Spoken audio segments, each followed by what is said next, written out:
ያዕቆብም ተነስቶ ወደ ምስራቅ ሰዎች አገር ሄደ።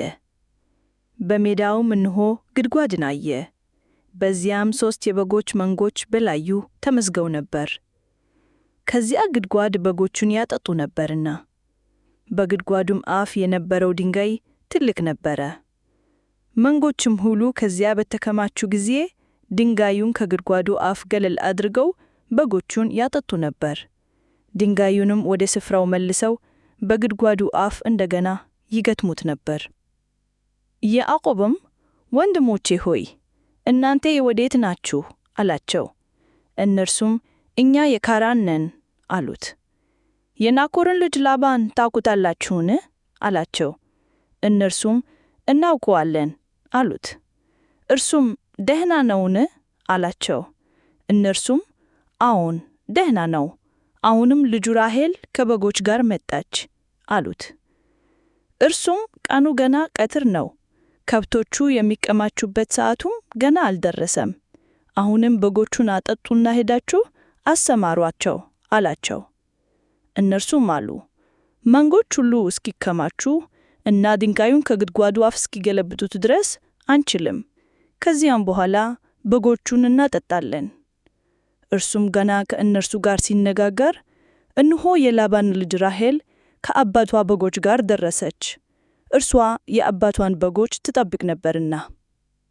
ያዕቆብም የእናቱን ወንድም የላባንን ልጅ ራሔልንና የአጎቱን የላባንን በጎች ባየ ጊዜ ቀረበ፣ ከጉድጓዱም አፍ ድንጋዩን ገለበጠ፣ የአጎቱን የላባን በጎችንም አጠጣ። ያዕቆብም ራሔልን ሳማት፣ ቃሉንም ከፍ አድርጎ አለቀሰ።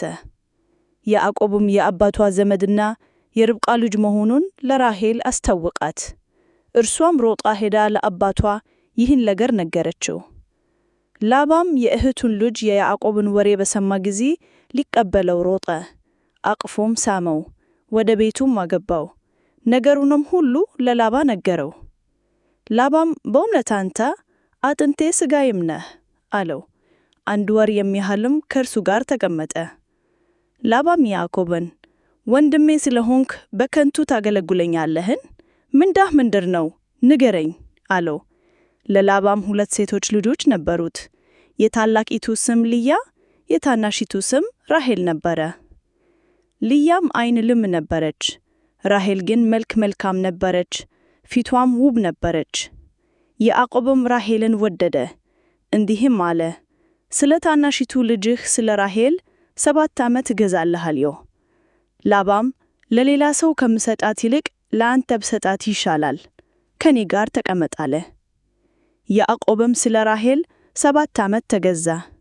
እርሷንም ይወድዳት ስለነበረ በእርሱ ዘንድ እንደ ጥቂት ቀን ሆነለት። ያዕቆብም ላባንን ወደ እርሷ እግባ ዘንድ ሚስቴን ስጠኝ፣ ቀኔ ተፈጽሟልና አለው። ላባም የዚያን ስፍራ ሰዎች ሁሉ ሰበሰበ፣ ሰርግም አደረገ። በመሸም ጊዜ ልጁን ልያን ወስዶ ለያዕቆብ አገባለት። ያዕቆብም ወደ እርሷ ገባ። ላባም ለልጁ ለልያ ባሪያይቱን ዘልፋን ባሪያ ትሆናት ዘንድ ሰጣት። በነጋም ጊዜ እነሆ ልያ ሆና ተገኘች። ላባንም አለው፣ ምን ነው እንደዚህ አደረክብኝ? ያገለገልኩህ ስለ ራሔል አይደለምን? ምን አታለለኝ አለው። ላባንም እንዲህ አለ፣ በአገራችን ታላቂቱ ሳለች ታናሺቱን እንሰጥ ዘንድ ወግ አይደለም። ይህችንም ሳምንት ፈጽም፣ ሌላ 7 ዓመት ደግሞ እኔን ስለምታገለግለኝ አገልግሎት እርሷን ደግሞ እሰጥሃለሁ። ያዕቆብም እንዲህ አደረገ፣ ይህችንም ሳምንት ፈጸመ። ልጁን ራሔልንም ለእርሱ ሚስት ትሆን ዘንድ ሰጠው። ላባንም ለልጁ ለራሔል ባሪያይቱን ባላን ባሪያ ትሆናት ዘንድ ሰጣት። ያዕቆብም ወደ ራሔል ደግሞ ገባ፣ ራሔልንም ከልያ ይልቅ ወደዳት።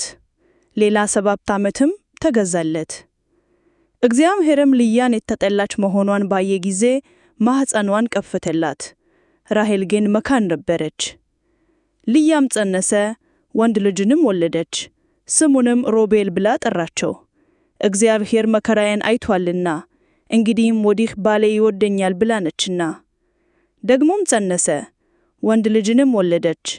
እኔን የተጠላሁት እግዚአብሔርን ስለሰማ ይህን ደገመኛለች። ስሙንም ስምዖን ብላ ጠራቸው።